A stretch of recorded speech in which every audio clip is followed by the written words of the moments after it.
معزز ناظرین السلام علیکم۔ سلطان محمد فاتح کے بولم 33 کے لاسٹ پارٹ میں خوش آمدید۔ لاسٹ پارٹ کے شروع میں ہم دیکھتے ہیں مارا خاتون بایزید اور گلشا کے ساتھ کمرے میں موجود ہوتی ہیں۔ بایزید کہتا ہے جیسا کہ ابرانوس صاحب نے کہا کہ میرا اپنا ایک محل ہوگا مارا خاتون، اگر آپ چاہیں تو میں آپ کو بھی لے کر جا سکتا ہوں۔ جواباً مارا خاتون کہتی ہیں شہزادے یہ آپ پر منحصر ہے، جب آپ پرچم سنبھالو گے تو محل اور حکم آپ کا ہوگا۔ پھر بایزید گلشا سے کہتا ہے میں اپنے بھائی مصطفیٰ کو بھی ساتھ لے جاؤں گا تاکہ وہ ہمیشہ میرے ساتھ رہے۔ جواباً گلشا کہتی ہے جیسے آپ کو مناسب لگے شہزادے۔ اسی دوران بہار کے خادمہ کھانا لے کر وہاں آتی اور بایزید کو ان کے ساتھ دیکھ کر بہت پریشان ہو جاتی۔ مارا خاتون بایزید سے کہتی ہیں شہزادے چلو مل کر کھانا کھاتے ہیں۔ یہ دیکھ کر بہار خاتون کی خادمہ کہتی محترمہ اگر آپ چاہیں تو ہم اپنے شہزادے کے لیے بھی کھانا لا سکتے ہیں، مگر مارا خاتون کہتی ہیں اس کی ضرورت نہیں، ہم مل کر کھائیں گے، ہے نا میرے شہزادے، بیٹھ جاؤ۔ یہ کہتے ساتھ ہی وہ تینوں کھانے کے لیے بیٹھ جاتے ہیں اور مارا خاتون بایزید کو کھانا کھلاتی ہیں۔ خادمہ مسلسل وہاں کھڑی ہوتی ہے تو مارا خاتون کہتی ہیں دایا خاتون اب جا سکتی ہیں۔ یہ سن کر خادمہ پریشانی کے عالم میں وہاں سے چلی جاتی ہے۔ سلطان کی درگاہ میں سپاہی زگنوس پاشا کو لے کر آتے ہیں۔ زگنوس پاشا کو اس حالت میں دیکھ کر بہت سے لوگ غمگین ہو جاتے ہیں۔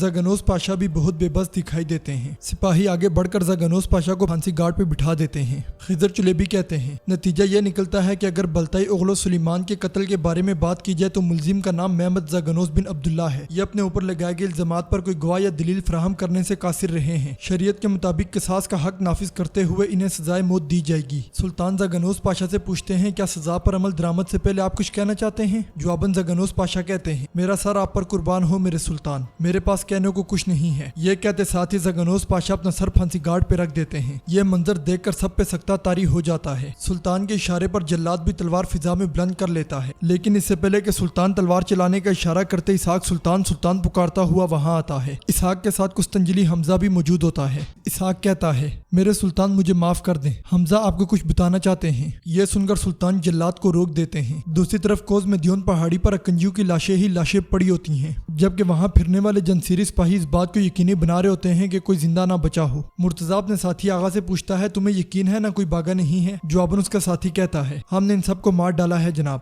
یہاں سے اگر کوئی بھاگتا تو ہم اس کا تعاقب کرتے۔ مرتضیٰ کہتا ہے لاشوں کی بھی اچھی طرح دیکھ بھال کرو، اگر کوئی سانس لے رہا ہو تو اس کی سانسیں ہمیشہ ہمیشہ کے لیے بند کر دو، ہمارا کسی کو پتہ نہیں چلنا چاہیے، ہوشیار رہنا۔ دوسری طرف زگنوس پاشا اپنا سر اٹھا لیتے ہیں اور اسحاق سلطان سے کہتا ہے میرے سلطان زگنوس پاشا یہ کہنے سے قاصر ہیں، لیکن یہ سلیمان کی موت کے وقت حمزہ کے ساتھ تھے۔ یہ سن کر سلطان پوچھتے ہیں یہ چپ کیوں ہیں؟ جواباً اسحاق کہتا ہے کیونکہ وہ کچھ بول نہیں سکتے تھے، سمجھے جیسے الفاظ ان کے حلق میں اٹک گئے ہوں میرے سلطان۔ سلطان پوچھتے ہیں ایسا کون سا راز ہے جسے ظاہر کرنے کے بجائے وہ اپنی جان قربان کرنے پر آمادہ ہوگے؟ اسحاق کے اشارے پر حمزہ کہتا ہے میرے سلطان بلتائی اغلو کے بعد بحری بیڑے کی قیادت کے لیے زگنوس پاشا نے میرا نام چنا تھا، لیکن ایسا نہیں ہوا، یہ اس لیے اپنا وعدہ پورا نہ کرنے کے سبب اداسی کی حالت میں میرے پاس آئی۔ سلطان پوچھتے ہیں اس کو چھپانے کی ایسی کیا ضرورت تھی کہ انہوں نے اب تک کسی کو نہیں بتایا؟ جواباً حمزہ کہتا ہے ان کی سب سے بڑی فکر یہ تھی کہ ان پر آپ کا اعتماد ختم نہ ہو جائے۔ سلطان اب آپ ان پر اعتماد نہیں کرتے اور ان سے منہ موڑ لیا ہے، انہوں نے یہ کہا تھا۔ پھر اسحاق کہتا ہے میرے سلطان بس اتنی سی ہی بات تھی۔ یہ سن کر سلطان آگے بڑھتے ہیں اور زگنوس پاشا کے پاس آتے ہیں۔ پھر کہتے ہیں کہ آپ کو لگتا ہے کہ میں نے یہ اس لیے کیا کیونکہ مجھے آپ پر بھروسہ نہیں ہے؟ جواباً زگنوس پاشا کہتے ہیں میرے سلطان میں جس حالت میں ہوں کیا یہ آپ کے سوال کا جواب نہیں ہے؟ میں جو آپ کے سائے پر بھی قدم رکھنے سے گریز کرتا تھا، سلطان کیا آپ کو احساس ہے کہ میرے لیے اس حالت میں ہونا کتنا تکلیف دہ ہے؟ یہ سن کر سلطان ان کے کندھے پہ ہاتھ رکھتے ہوئے کہتے ہیں اٹھیں۔ زگنوس پاشا کے اٹھتے ہی سلطان کہتے ہیں اپنی جگہ پر واپس جائیں زگنوس۔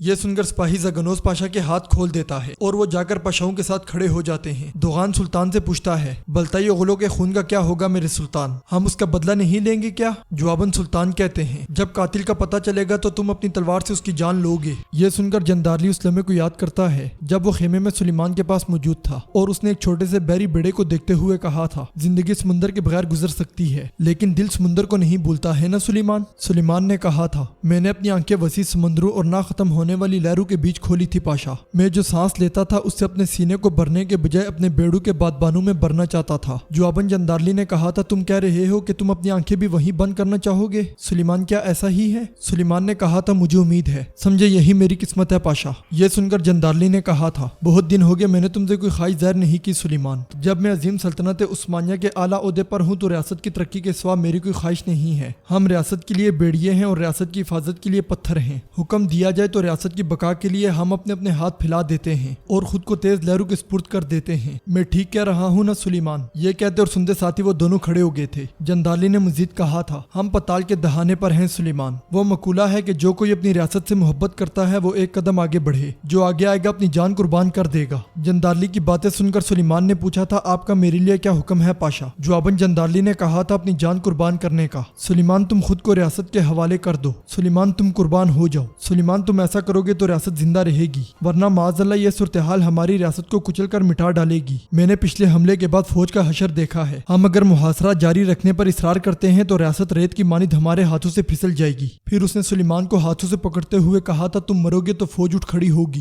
جانشیری تمہارا انتقام لے کر مضبوطی سے اٹھ کھڑے ہوں گے۔ محمد کو اس محاصرے سے روکنے والی واحد چیز اکنجیوں اور جانشیریوں کے درمیان ہونے والا تنازع ہوگا۔ یہ سن کر سلیمان نے کہا تھا، ریاست عالیہ عثمانیہ کے لیے میری جان قربان ہو پاشا۔ جواباً جندالی نے کہا تھا، میں تم سے اپنے بیٹے کی طرح پیار کرتا ہوں، اگر ایسا نہ ہوتا تو میں تم سے یہ کبھی نہ پوچھتا۔ جواباً سلیمان نے پوچھا تھا کہ اس وقت مرنا ہوگا پاشا۔ جندالی نے کہا تھا، تم بہت پہلے مر گئے ہو سلیمان، مگر اب ریاست کو مرنے سے بچانے کا وقت آ گیا ہے۔ سلیمان نے کہا تھا، مجھے اپنا مبارک ہاتھ چومنے دیں پاشا۔ یہ کہتے ساتھ ہی اس نے جندالی کے ہاتھ کا بوسہ لیا تھا۔ جندالی نے بھی اس کے ماتھے پر پیار کیا تھا، دونوں کی آنکھیں نم ہو گئی تھی اور سلیمان نے جندالی کا خنجر اسے پکڑا دیا تھا۔ پھر ہنستے ہوئے کہا تھا، مجھ پر اپنا حق حلال کیجئے پاشا۔ جواباً جندالی نے کہا تھا، میں حلال کرتا ہوں۔ یہ سنتے ساتھ ہی سلیمان نے زور لگاتے ہوئے خنجر اپنے جسم میں قبول کر لیا تھا اور وہ دونوں زاروں کی طرح رونے لگ گئے تھے۔ اگلے ہی لمحے سلیمان بستر پر گر گیا تھا۔ یہ خیال آتے ہی جندالی زمین کی جانب دیکھنے لگ جاتا ہے اور سلطان کہتے ہیں، میں قسم کھا کر کہتا ہوں کہ جو بھی اس کا ذمہ دار ہے اس کی موت تمہاری تلوار سے ہوگی دوگان۔ جو لوگ میرے ہاتھوں ایک چھوٹی چنگاری سے بڑی آگ بھڑکنے کا انتظار کر رہے ہیں وہ یقیناً مایوس ہوں گے۔ میرے حقیقی بہادروں کے پاس اتنا ایمان ہے کہ وہ میدان میں فتنے کو رنگنے سے روک سکتے ہیں۔ اسی لمحے مصطفیٰ بھاگتا بھاگتا وہاں آتا ہے اور ہامتے کامتے ہوئے کہتا ہے، میرے سلطان حملہ ہوا ہے۔ سلطان پوچھتے ہیں، کیسا حملہ؟ دوغان آگے بڑھتے ہوئے پوچھتا ہے، کیا کافروں نے ایسا کیا؟ مصطفیٰ اس کی جانب دیکھتے ہوئے غصے سے کہتا ہے، آپ نے ہماری جانوں کو نشانہ بنایا اور اب آپ حیرانگی سے پوچھ رہے ہیں؟ ہاں دوغان آغا۔ یہ سن کر دوغان حیران و پریشان ہو جاتا ہے، جبکہ سلطان پوچھتے ہیں، کیا کہہ رہے ہو مصطفیٰ؟ صاف صاف بولو،